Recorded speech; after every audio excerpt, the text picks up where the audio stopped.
Hi, you guys. It's Mary White again for the West Seattle Thriftway, and I am here to save you from gravy disaster. You know how every year around the holidays you think, oh, gravy, and a lot of people freak out. Don't freak out. I got your back on this. It's super simple. I need you to remember 1, 1, 1.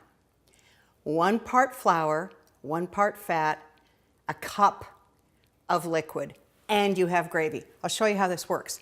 What I've got in the pan here is about a tablespoon of turkey drippings, okay? And this can be, again, this is the basis for the whole deal, but this could be turkey or beef or, whatever, okay? So, about a tablespoon of drippings. I'm gonna make 3 cups of gravy, so I need 3 tablespoons of fat, okay? Remember, 1, 1, 1.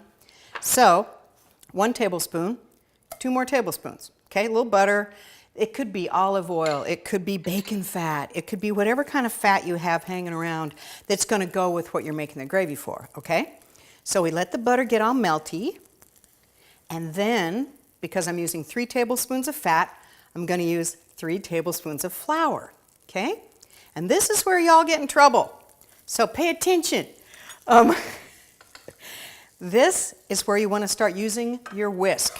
A lot of people get in trouble here because they don't whisk. Whisk early, whisk often. And I got this really, really cool whisk at the Thriftway. Cheryl in the Housewares hooked me up with this, and it's great because these things really work if you have a nonstick pan. What you want to do now, you have the flour and the fat together. You just want to do this. You want to do this for at least 2 minutes. The longer, the better. So just stir the fat and the flour. You're stirring, you're cooking, you're stirring, you're cooking. Now see how this is all kind of blending together? When we add our liquids, it'll just magically thicken up. But remember, you've got to whisk. Whisk, stir, cook, get that raw taste out of that flour. Also, this is when you can add whatever spices and herbs you might like. With our turkey, it has some thyme in the dressing, so I'm going to put a little thyme in the stuffing. Same with, I like red pepper flakes. I mean, you don't want boring gravy, right? So this would be, already now we have an herb gravy, the basis for an herb gravy. We're going to put in our liquid, 3 cups of liquid, because we have 3 tablespoons of fat and 3 tablespoons of flour, right? So 3 cups of liquid. I've got 1.5 cups, almost 2, of a really good organic chicken stock. So watch this, watch, it's almost gravy, like that. And whisk, whisk, whisk. Don't let it turn into dumplings. Whisk, whisk, whisk. Okay. And then, because I like it, we're going to put in a little bit of champagne. Actually, it's Prosecco.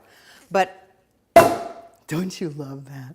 But if this is what you're drinking, it can be really good to have a little bit in your gravy. You gotta love, anytime you can have a cup of booze and something, it's pretty awesome. But brandy goes in here. I mean, whatever you like. We're gonna turn that up a little bit. It's already smelling really, really good. When you cook with wine or brandy or any of those things, the alcohol does cook out.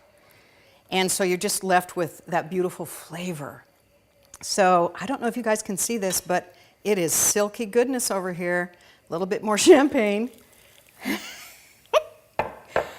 And then when that alcohol cooks off, I'm going to put in a little bit of cream. This is also when you want to adjust the seasoning.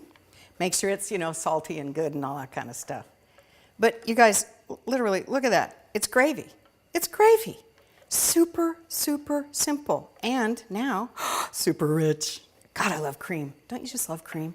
So, within about, 3 minutes, 4 minutes, we have a really beautiful, nicely flavored, smooth as silk, turkey gravy. Now I'm just gonna test this, make sure it tastes okay. Needs a little salt. That's easy. Over here, a little bit of salt, like that.